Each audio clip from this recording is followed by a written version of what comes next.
अस्सलाम वालेकुम जी students, how are you all. Welcome to my YouTube channel. आज की इस वीडियो में हम ग्रेड नाइन्थ के नेशनल बुक फाउंडेशन मैथमेटिक्स की एक्सरसाइज 6.5 को डिस्कस करेंगे। तो वीडियो शुरू करने से पहले आपसे एक रिक्वेस्ट है कि आप मेरे यूट्यूब चैनल को लाजमी सब्सक्राइब करें, बेल आइकन को भी साथ क्लिक करें और ज़्यादा से ज़्यादा वीडियो को शेयर कीजिएगा। तो let's start our lecture. Problem number 1 है एक्सरसाइज 6.5 का। From a point at a distance of 20 metre from a tree, the angle of elevation of top of a tree is 30 degree.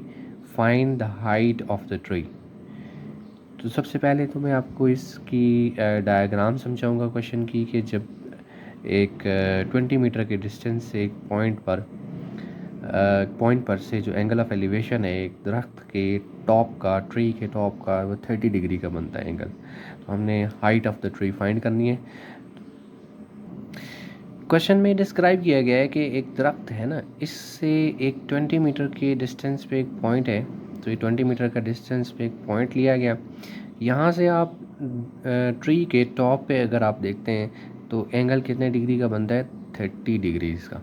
तो आपने use करनी है ये diagram. ठीक है, इसकी डायग्राम को हम राइट एंगल ट्राइंगल में कन्वर्ट करेंगे। कि देखें तो हाइट ऑफ द ट्री है ना, उसको हम परपेंडिकुलर रखेंगे। ये जो डिस्टेंस है from the tree which is 20 meter, it is considered as the base of the right angle triangle. और इस यहाँ से जब हम पॉइंट से एलिवेशन ड्रॉ करेंगे टॉप ऑफ द ट्री तक का, तो ये जो लाइन है ये राइट एंगल ट्राइंगल का हाइपोटेन्यूज को डिस्क्राइब करेगी। Using visual, let's draw the diagram of the question in which, जब भी हमेशा याद रखें कि आपको ट्री, बिल्डिंग, पोल का जिक्र जब भी आएगा तो आपने उसके लिए वर्टिकल लाइन ड्रॉ करनी है। सपोज़ हम कहते हैं कि जो वर्टिकल लाइन है ये है हाइट ऑफ द ट्री। इसके लिए इसको हम रिप्रेजेंट कर लेते हैं एच से। ठीक है, और हॉरिजॉन्टल लाइन हम लगाएंगे for the base of the triangle, यानी कि एक पॉइंट हम लेंगे which is 20 metre from the tree. इस पॉइंट से जब आप एलिवेशन ड्रॉ करेंगे, this elevation is of measurement 30 degree. Angle of elevation हमेशा याद रखें, ये ग्राउंड से ऊपर की तरफ जो बनता है एंगल, इसको आप एलिवेशन कहते हैं। ठीक है, और दूसरा एंगल होता है आपका डिप्रेशन। अगर आप टॉप से अगर हॉरिजॉन्टल लाइन लगाएं तो वहाँ से नीचे की तरफ जो एंगल बनेगा उसको आप एंगल ऑफ डिप्रेशन का नाम देंगे। अब आपके सामने एक राइट एंगल ट्राइंगल है।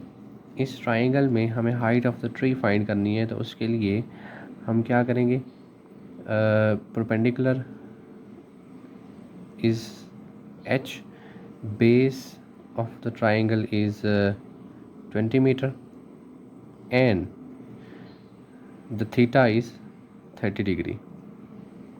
तो जब भी आपके पास परपेंडिकुलर, बेस और थीटा गिवन हो तो याद रहे आप यूज़ करते हैं tan ratio which is perpendicular over base.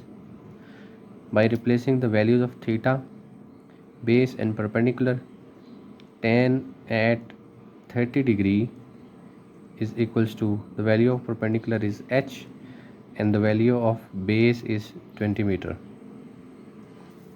tan की वैल्यू जब आप 30 डिग्री पे एवेल्यूएट करते हैं तो आपको इसका रिज़ल्ट मिलता है। आपको चेक करा देते हैं जी। tan at 30 डिग्री डेसिमल में आप यूज़ करेंगे तो 0.5773 तो इसको राउंड ऑफ करके आप वैल्यू यूज़ कर लेंगे 0.5774। 20 राइट साइड पे डिवाइड हो रहे हैं, लेफ़्ट साइड पे जब इसको लेके आएंगे तो 20 मीटर लेफ़्ट साइड पे आके मल्टीप्लाई हो जाएगा। अब 0.774 को मल्टीप्लाई करना है आपने 20 के साथ। 0.5774 मल्टीप्लाइड बाई 20, तो आपको आंसर मिलेगा इसका 11.548। 11.548 विच इज़ 11 पॉइंट, इसको आप अप्रॉक्सीमेटली 1.55 मीटर में चेंज कर सकते हैं, which is equals to height of the tree. तो आपको finally height of the tree मिल गई। Height of the tree is 11.55 meter, which is approximately equals to 12 meter. Problem number 2 में the length of shadow of a 10 meter high pole is 10 under root 3 meter. Find the angle of elevation of the sun. Diagram के visual से पहले इसको समझते हैं। Let us say that कि हमारे पास जो वर्टिकल हाइट है ये पोल है हमारे पास, which is of 10 metre height, ठीक है। और इसके बिल्कुल राइट ऊपर साइड पे सूरज है, सन है। तो जब सूरज की रोशनी इस पे पड़ती है तो इसका जो साया है, शेडो इसका अर्थ पे आता है, वो 10√3 मीटर का है। तो आपने बताना है कि इसका एलिवेशन कितने डिग्री का बनेगा, यानी कि जब जहाँ पे शेडो एंड हो रहा है वहाँ से जब आप ड्रॉप ऑफ द पोल तक लाइन ड्रॉ करेंगे तो इसके साथ जो एंगल बनेगा इसको एंगल ऑफ एलिवेशन कहेंगे। ये आपने फाइंड करना है। तो इसके लिए आप पोल के लिए आप वर्टिकल लाइन लगाएंगे, शेडो के लिए हॉरिजॉन्टल लाइन लगाएंगे, और एंड पॉइंट ऑफ शेडो को आप टॉप ऑफ द पोल से मिलाएंगे, तो यहाँ आपका एलिवेशन बनेगा। तो इस डायग्राम से हमने परपेंडिकुलर और बेस यूज़ करके थीटा की वैल्यू फाइंड कर लेनी है। तो याद रहे परपेंडिकुलर और बेस जब भी आपको गिवन हो तो आप क्या करते हैं, टेन रेशो अप्लाई करते हैं। आपके सामने मैंने क्वेश्चन की डायग्राम ड्रॉ की है जिसमें 10 metre height pole, 10√3 metre shadow of the pole, और एलिवेशन मैंने इसका बनाया। तो आपको गिवन डायग्राम से अगर वैल्यूज़ कलेक्ट करें तो perpendicular is of measurement 10 metre, base is of measurement 10√3 metre, और थीटा की वैल्यू आपने फाइंड करनी है। याद रहे परपेंडिकुलर, बेस और थीटा जब भी गिवन हो, दो चीज़ें इनमें से कोई सी गिवन हो, तीसरी आपने फाइंड करनी हो, तो आपने 10 रेशो अप्लाई करनी होती है। 10 थीटा परपेंडिकुलर ओवर बेस के बराबर होता है। थीटा की वैल्यू आपने फाइंड करनी है। परपेंडिकुलर की वैल्यू आपके पास है 10 मीटर डिवाइडेड बाय बेस की वैल्यू आपके पास है 10√3 मीटर। तो मीटर और मीटर कैंसिल आउट होंगे, 10 और 10 कैंसिल आउट, न्यूमरेटर में आपके पास वैल्यू बचेगी 1 और डिनोमिनेटर में √3। 10 theta is equals to 1 divided by √3 metre. अब थीटा की कौन सी वैल्यू के लिए 10 1/√3 होता है, ये आपको ट्रिग्नोमेट्रिक टेबल को रीड करना पड़ेगा। थीटा की वैल्यू जब 30 डिग्री हो तो 10 1/√3 होता है। इसके लिए आप क्या कर लें, 10 को राइट साइड पे लेके जाएं, 10 इनवर्स ऑफ 1/√3 हो जाएगा, और आपने कैलकुलेटर से शिफ्ट 10 और 1 डिवाइडेड बाय √3 वैल्यू पुट करनी है, तो आपको रिज़ल्ट इसका मिलेगा 30 डिग्रीज़। अदरवाइज़ आप you can use the trigonometric table which is theta equals to 30 degree. तो अगर 10 मीटर हाइट पे पोल और शेडोज़ का 10√3 मीटर का हो तो जो एंगल बनता है वो 30 डिग्री का बनता है। प्रॉब्लम नंबर 3 है, the window of a room is in the shape of an equilateral triangle. The length of each side is 1.6 meter. Find the height of the window. तो आपके सामने इस प्रॉब्लम का मैंने विजुअल रखा है जिसमें एक इक्विलेटरल ट्रायंगल है। याद रहे इक्विलेटरल ट्रायंगल एक ऐसी ट्रायंगल होती है जिसकी तीनों साइड्स की मेजरमेंट्स इक्वल होती हैं। तो आपके सामने एक इक्विलेटरल ट्रायंगल ABC, ये सपोज़ करें कि हमारे पास ये एक विंडो ऑफ अ रूम है जो कि इक्विलेटरल ट्रायंगल शेप में है। इसकी तीनों साइड्स की मेजरमेंट आपके पास है 1.6 मीटर। तो आपने बताना है कि इसकी वर्टिकल हाइट क्या होगी। वर्टिकल हाइट के लिए इसका जो टॉप का वर्टेक्स होगा वहाँ से आपने एक वर्टिकल लाइन गिरानी है, ठीक है। अल्टीट्यूड इसको कहेंगे, altitude of the equilateral triangle. इस हाइट को फाइंड करना है हमने। इक्विलेटरल ट्राइंगल की प्रॉपर्टी होती है कि जब भी आप इक्विलेटरल ट्राइंगल का अल्टीट्यूड ड्रॉ करते हैं तो जिस साइड पर अल्टीट्यूड ड्रॉ किया जाता है ये हमेशा उस साइड को 2 इक्वल पार्ट्स में डिवाइड करती है। याद रहे, दोबारा सुन लें, अगर हम इक्विलेटरल ट्राइंगल का अल्टीट्यूड ड्रॉ करते हैं तो जिस साइड पे ये अल्टीट्यूड ड्रॉ होगा, जैसे कि सी से हमने अल्टीट्यूड लगाया है, ठीक है, जो कि हमें हाइट देगा ए बी साइड पर, तो ये ए बी साइड जो कि 1.6 मीटर की है, ये इसको 2 इक्वल पार्ट्स में डिवाइड कर देगा। तो आप 1.6 को 2 से डिवाइड कर देंगे तो रिज़ल्ट आपको मिलेगा 0.8 मीटर। तो जिस पॉइंट पे ये अल्टीट्यूड गिरेगा, इस पॉइंट को हम सपोज़ नाम देते हैं डी। तो डी से ए तक का डिस्टेंस भी आपका 0.8 मीटर का होगा और डी से बी तक का डिस्टेंस भी 0.8 मीटर का होगा, ठीक है। तो आपके सामने इक्विलेटरल ट्राइंगल मैंने ड्रॉ की, ए बी और सी। याद नहीं, इसकी तीनों साइड्स की लेंथ आपने इक्वल रखनी है। सपोज़ हमारे पास इसकी ए बी साइड 1.6 मीटर है, जो कि आपको क्वेश्चन में गिवन भी है। बी से सी की मेजरमेंट भी 1.6 है और ए से सी की मेजरमेंट भी 1.6 है। इक्विलेटरल ट्राइंगल की तीनों साइड्स की मेजरमेंट ऑब्वियसली इक्वल होती हैं। आपने सी से डी ड्रॉ किया जो कि ए बी पर 90 डिग्री के ऊपर है। इस सिंबल का मतलब होता है C D is perpendicular to A B. अब जब ये ए बी पे परपेंडिकुलर है तो इक्विलेटरल ट्राइंगल की प्रॉपर्टी होती है कि it divides the A B into 2 equal parts. जो इसके 2 इक्वल पार्ट्स बन रहे हैं वो हैं ए डी और D B. Both are equal in length और both will be equals to the half of A B के हाफ के बराबर होंगे, ठीक है। 2 इक्वल पार्ट्स तभी आएंगे ना जब ए बी को आप 2 से डिवाइड करेंगे।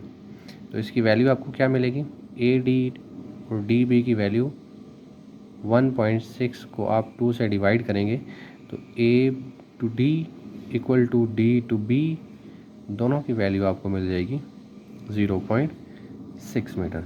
तो ये ए टू डी की वैल्यू भी आपके पास आ गई 0.6 मीटर और डी टू बी की वैल्यू भी आपके पास आ गई 0.6 मीटर। आपने height of the window find करनी है। तो इसके लिए हम right angle triangle C D B भी ले सकते हैं, सी डी ए भी ले सकते हैं, दोनों आपकी राइट एंगल ट्राइंगल होंगी, ठीक है। अल्टीट्यूड जो आपने ड्रॉ किया है ना, अल्टीट्यूड जो होता है वो होता है राइट एंगल ट्राइंगल की एक वर्टेक्स से दूसरी साइड के ऊपर 90 डिग्री के ऊपर जो लाइन आप लगाते हैं उसको अल्टीट्यूड कहते हैं और इससे हमें ट्राइंगल की हाइट मिलती है, ठीक है। तो यहाँ पे हम मेंशन करेंगे in the right angle triangle, ये सिंबल है right angle triangle C D B, C D B. इसमें परपेंडिकुलर की वैल्यू आपने फाइंड करनी है, उसको हमने रिप्रेजेंट किया एच के साथ। इसकी बेस हमने फाइंड की है यहाँ ऊपर से डी बी जो कि 0.8 मीटर की है और इसका हाइपोटेन्यूज जो है वो 1.6 मीटर का है। तो याद रहे, एक राइट एंगल ट्राइंगल में 2 साइड्स की मेजरमेंट जब गिवन हो, तीसरी फाइंड करनी हो तो आप यूज़ करते हैं Pythagoras theorem, using the Pythagoras theorem. Pythagoras theorem says that the square on hypotenuse is equals to the square on base plus the square on perpendicular। Hypotenuse की वैल्यू आपके पास है 1.6 मीटर,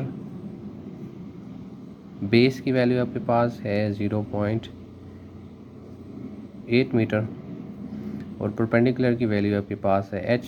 तो इनकी वैल्यूज रिप्लेस करेंगे तो यहाँ से h की वैल्यू मिल जाएगी। आपने कैलकुलेट करना है 1.6 को स्क्वायर करें तो आपको वैल्यू मिलेगी 2.56। The square on 1.6 is 2.56, the square on 0.8 is 0.6 0.64 plus square on H square, H is H square. तो 2.56 में से 0.64 लेफ़्ट साइड पर लेकर आएंगे तो ये माइनस हो जाएगा। राइट साइड पे वैल्यू आपके पास बचेगी एच स्क्वायर। 2.56 में से हम माइनस कर देते हैं 2.56 में से हम माइनस कर देते हैं 0.64, तो वैल्यू आपके पास मिलेगी 1.92 सॉरी 1.92। इसके साथ हमने स्क्वायर नहीं लगाया था, यहाँ हम लिख सकते हैं विच इज़ मीटर स्क्वायर। अब हमें h की वैल्यू चाहिए तो हमने क्या करना है, taking the square root on both side, taking the square root on both side, square root on left side which is 1.92 meter square, square on right side is h square। तो 1.92 को आप square root करें तो आपको value मिलेगी 1.3856 1.385 metre square के ऊपर से स्क्वायर रूट कैंसल आउट हो जाएंगे, राइट साइड से भी स्क्वायर रूट कटेगा। h की वैल्यू आपको मिलेगी 1.385 metre which is the height of the window. Question number 4 is the height of a slide in a children park is 5 meter. A girl standing at the top of the slide observes that the angle of depression of its bottom is 30 degree. Find the length of the slide. तो आपके सामने मैंने इस diagram इसकी question का जो visual है आपके सामने रखा। सपोज़ आप करें कि आपके सामने यहाँ पे स्लाइड के टॉप पर एक गर्ल खड़ी है। स्लाइड की हाइट जो है वो आपके पास है वो 5 मीटर की, height of the slide is 5 metre, ठीक है। और girl standing at the top it she observe, और एंगल ऑफ ऑब्जर्वेशन के लिए आप इसके बिल्कुल आई साइट के लेवल पे आप एक हॉरिजॉन्टल लाइन लगाएंगे तो इसके साथ नीचे की तरफ जो एंगल बनेगा स्लाइड के साथ, ये एंगल ऑफ डिप्रेशन होगा, ये 30 डिग्री का होगा। अगर ये एंगल ऑफ डिप्रेशन ऊपर 30 डिग्री का बन रहा है तो जिस पॉइंट पर स्लाइड टच कर रहा है इसको भी अगर ऑब्जर्व करेंगे तो नीचे से ऊपर जो एलिवेशन भी बनेगा वो भी 30 डिग्री का होगा। आपने फाइंड करनी है कि स्लाइड की लेंथ कितनी होगी। तो इसके लिए हम इसकी डायग्राम ड्रॉ करते हैं, क्योंकि vertical height will be taken as perpendicular, this side will be taken as base and length of slide will be taken as hypotenuse, और इसके साथ जो एंगल बनाएंगे हम वो 30 डिग्री का बनाएंगे। तो आपके सामने क्वेश्चन की डायग्राम मैंने ड्रॉ की जिसमें आपने perpendicular is the height of the slide, length of slide को मैंने रिप्रेजेंट किया एल के साथ, और एंगल ऑफ डिप्रेशन जो है वो है 30 डिग्री का। एंगल ऑफ डिप्रेशन अगर 30 का है तो इसमें कोरिस्पॉन्डिंग एलिवेशन भी आपका 30 डिग्री का ही बनेगा। तो डायग्राम से आप वैल्यूज़ कलेक्ट करें। परपेंडिकुलर की वैल्यू आपको गिवन है जो कि 5 मीटर है। इसमें हाइपोटेनियस जो कि लेंथ ऑफ स्लाइड है इसको आपने फाइंड करना है, इसको एल कहेंगे, और थीटा की वैल्यू आपके पास है 30 डिग्री। याद रहे परपेंडिकुलर, हाइपोटेनियस और थीटा जब तीनों एट अ टाइम आपके पास आ जाएं तो चेक करना है आपने कि ये कौन सी रेशो में आती हैं। तो ये साइन रेशो में आती हैं। Sine ratio sine theta is equals to perpendicular over hypotenuse. अब 30 डिग्री साइन थीटा की वैल्यू पुट करेंगे 30 डिग्री, परपेंडिकुलर की वैल्यू है 5 मीटर और hypotenuse is the length of slide. Sine at 30 degree table से आप वैल्यू अगर देखें तो ये 1/2 आती है, कैलकुलेट भी कर सकते हैं इसको, 0.5 इसकी वैल्यू आ जाती है। अदरवाइज़ 1/2 भी आप रख सकते हैं इसमें, is equals to 5 metre divided by length of slide. इसको आप क्रॉस मल्टीप्लाई कर लें, 1 के साथ L जाके मल्टीप्लाई हो जाएगा और 2 जो है वो राइट साइड पे 5 से मल्टीप्लाई कर लेंगे। तो 1 multiply L is L and 2 multiplied by 5 is 10 meter. 10 meter is the length of slide. Length of slide is 10 meter. ये आपका आंसर आ गया। Question number 5 is two pillars of equal height stand on either side of the roadway which is 120-meter wide.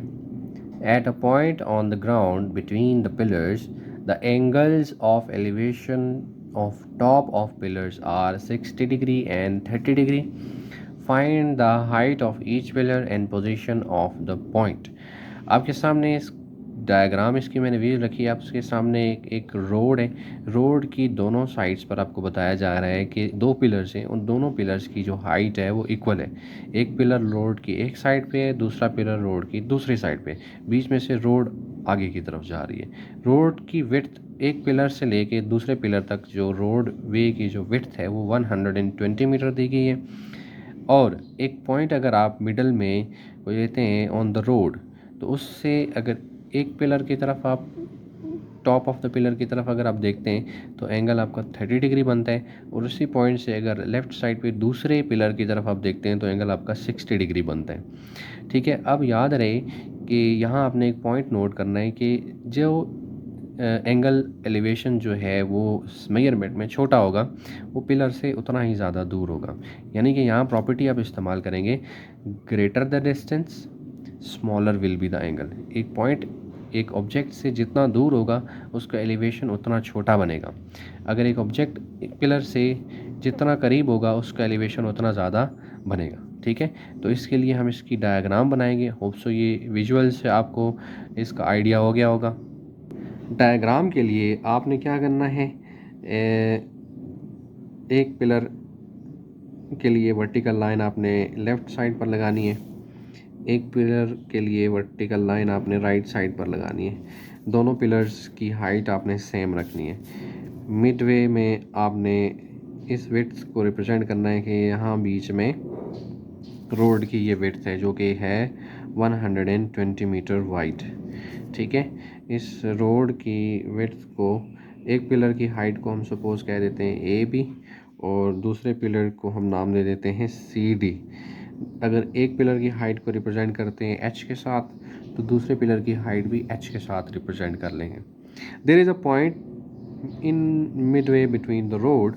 इस point से अगर आप एक pillar की तरफ एलिवेशन ड्रॉ करेंगे तो ये पॉइंट मैंने देखें राइट वाले पिलर से दूर लिया है ना, तो इस पे एंगल जो है वो मेजरमेंट में छोटा होगा। जितना डिस्टेंस पिलर से ज़्यादा होगा एंगल मेजरमेंट में उतना छोटा होगा। ठीक है, greater the distance from the object smaller will be the elevation. ठीक है, और पिलर से जितना करीब होगा पॉइंट एलिवेशन उतना ही ग्रेटर होगा। अब जो B से D तक का जो डिस्टेंस है ये रोड की विड्थ है, ये आपको गिवन है 120 मीटर। आपने फाइंड करनी है एक तो height of the pillar number 1 और दूसरा आपने बतानी है पिलर इस पॉइंट की पोजीशन क्या होगी दोनों पिलर से। ठीक है, किसी एक से भी बता सकते हैं आप। तो अगर मैं इसकी पॉइंट की पोजीशन B से इस पॉइंट D तक की निकालता हूँ तो वो सपोज मैं नाम देता हूँ x। तो टोटल जो विड्थ है आपकी रोड की वो है 120, जिसमें से B से D इस पॉइंट तक मिडल पॉइंट तक की जो विड्थ है जो डिस्टेंस है वो आपके पास है x। तो रिमेनिंग डिस्टेंस कितना होगा उसके लिए क्या करेंगे आप 120 में से x को माइनस करेंगे तो ये ये पॉइंट में E रखना पड़ेगा। E से लेकर D तक का जो डिस्टेंस है उसके लिए मुझे क्या करना पड़ेगा 120 में से x को माइनस करना पड़ेगा। टोटल में से x रिड्यूस करना पड़ेगा, यानी कि 120 में से x को माइनस करना पड़ेगा तो E से D की वैल्यू मुझे मिलेगी। ठीक है, तो हमारे पास यहाँ पे दो ट्राइंगल मिलेंगी, राइट एंगल ट्राइंगल। इन दोनों ट्राइंगल से हमने h और x की वैल्यू फाइंड करनी है। तो सबसे पहले मैं ट्राइंगल ले लेता हूँ जी ABE, राइट एंगल ट्राइंगल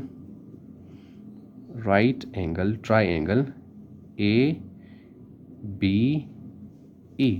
इस राइट एंगल ट्राइंगल में परपेंडिकुलर आपके पास है H। ट्राइंगल की बेस अगर आप नोट करें तो ट्राइंगल की बेस आपके पास है X और इस ट्राइंगल में थीटा की वैल्यू आपके पास है 60 डिग्री एलिवेशन जो आ रहा है। परपेंडिकुलर बेस और थीटा जब भी आते हैं तो हम याद रहे tan रेशो लगाते हैं, tan theta which is perpendicular over base. Theta की वैल्यू आप पुट करेंगे, थीटा की वैल्यू आपके पास है 60 degree, perpendicular is h and base is x। तो x डिवाइड हो रहा है, लेफ्ट साइड पे tan 60 की वैल्यू जो आएगी ना उसके साथ इसको मल्टीप्लाई करेंगे। tan 60 की वैल्यू ऐसे होती है √3, तो आप इसको डेसिमल में यूज़ कर लें या √3 रख लें। तो डेसिमल में अगर यूज़ करेंगे तो 1.732 x इसकी वैल्यू के साथ लेफ़्ट साइड पे जाके मल्टीप्लाई हो जाएगा, h आ जाएगा। इसको आप नाम दे देंगे जी इक्वेशन नंबर 1 का, क्योंकि x की वैल्यू हमें फाइंड होगी तो h हम निकाल सकते हैं। उसके लिए हम दूसरी ट्राइंगल लेंगे CDE। In the right angle triangle CDE, उस राइट एंगल ट्राइंगल में परपेंडिकुलर आपके पास h ही है, उस ट्राइंगल में बेस आपके पास 120 माइनस x है, उस ट्राइंगल में थीटा आपके पास देखा जाए तो है 30 डिग्रीज का। ठीक है, तो tan theta is equals to perpendicular over base, यहाँ भी आपने सेम ट्रिग्नोमेट्रिक रेशियो यूज़ करनी है। tan value of theta is 30 degree and perpendicular is h and the base is 120 minus x। tan at 30 degree 1/√3 भी रख सकते हैं और 0.5774, जो कि कैलकुलेटर से इसको डेसिमल में कैलकुलेट करें तो तब भी आप यूज़ कर सकते हैं इसको। यहाँ पर फ्रॉम इक्वेशन नंबर 1 से h की वैल्यू ऑफ 1.32x रिप्लेस कर लेंगे ताकि सारी इक्वेशन हमारी x में कन्वर्ट हो जाए और x की वैल्यू हम इजीली फाइंड कर सकें। 120 माइनस एक्स, अब 120 माइनस एक्स लेफ्ट साइड पे डिवाइड हो रहा है, राइट साइड पे डिवाइड हो रहा है। जब आप इसको लेफ्ट साइड पर लेकर जाएंगे तो 0.577 के साथ इसने मल्टीप्लाई हो जाना है। राइट साइड पे आपके पास बचेगा 1.732x। अब 0.577 को 5774 को मल्टीप्लाई कर लेते हैं जी 120 के साथ, तो आपको वैल्यू मिलेगी 69.28। इसको राइट साइड पे यहाँ पे लिख रहा हूँ 69.288, यानी कि इसको 69.3 में लिख लेता हूँ, 69.3। और जब इसको x से मैं मल्टीप्लाई करूँगा तो इसकी वैल्यू मुझे मिलेगी 0.577x is equals to 1.732x। अब x की वैल्यूज़ को हम एक तरफ अरेंज कर लेंगे, 69.3 इज इक्वल्स टू 1.732x। अब ये लेफ़्ट साइड पे 0.5774 है, यहाँ पर ये माइनस हो रहा है, राइट साइड पे इसको लेके जाएंगे तो 0.5774x राइट साइड पे ऐड हो जाएगा। तो 1.732 में आपने ऐड कर देना है 0.5774, तो वैल्यू आपके पास आ जाएगी 69.3 इज इक्वल टू, इन दोनों को ऐड करके 2.3094x। ठीक है, 69.3 डिवाइडेड बाई, क्योंकि ये 2.3094x के साथ मल्टीप्लाई हो रहे हैं तो ये राइट साइड पे जाके डिवाइड हो जाएगा। ठीक है, तो ये जो x है ना, ये पोजीशन आ जाएगी पॉइंट की लेफ़्ट वाले पोल से, यानी कि जिसके साथ 60 डिग्री का एंगल बन रहा है। तो आपने 69.3 पर डिवाइड कर देना है 2.3094, राउंड ऑफ करके भी इसको यूज़ कर सकते हैं आप। आपको वैल्यू मिलेगी अप्रॉक्सीमेटली 30, डिवाइड करेंगे तो 30 metre will be the value of point from the left pillar. अब x की value position of the point आपको मिल गई, कौन से पिलर से? लेफ़्ट वाले पिलर से। आप राइट वाले पिलर से भी निकाल सकते हैं इसकी वैल्यू, लेकिन अभी हम x की वैल्यू इक्वेशन नंबर 1 में पुट करेंगे, पुट इन इक्वेशन नंबर 1, ताकि हमें height of the pillar, each pillar हमें मिल जाए। h is equals to 1.732, x की जगह पे आप 30 मीटर पुट करके 1.732 के साथ मल्टीप्लाई कर देंगे तो आपको वैल्यू मिलेगी 51.96। 51.96 meter is the height of pillar, which is approximately equal to height of the pillar is approximately equals to 52 meter. ठीक है, तो height of the pillar is approximately 52 meter and distance of the point from left pillar is 30 metre. अगर आप right वाले pillar से निकालते हैं ना, तो राइट वाले पिलर से हमने क्या किया है, उसका डिस्टेंस कितना है 120 माइनस एक्स, यानी कि पोजीशन अगर आपने वहाँ से निकालनी है तो 120 में से आप ये जो एक्स की वैल्यू पुट करके 30 माइनस कर देंगे तो आपको मिल जाएगा 90 मीटर. ऑब्वियसली अगर इसकी पोजीशन एक पिलर से आपको मिल गई तो दूसरे से इजीली आप निकाल सकते हैं, जो कि 90 मीटर होगी. Thank you for watching my video. Hopes आपको ये आज का लेक्चर समझ आया होगा. नेक्स्ट वीडियो में इंशाल्लाह हम क्वेश्चन नंबर 6 से लेके क्वेश्चन नंबर 10 तक की डिस्कशन करेंगे. तब तक के लिए मेरे चैनल को सब्सक्राइब ज़रूर कीजिएगा, बेल आइकन को क्लिक कीजिएगा ताकि आने वाली वीडियो की नोटिफिकेशन आपको मिलती रहे. तो हमें याद रखें. Thanks for watching. Take good care. Allah हाफिज़.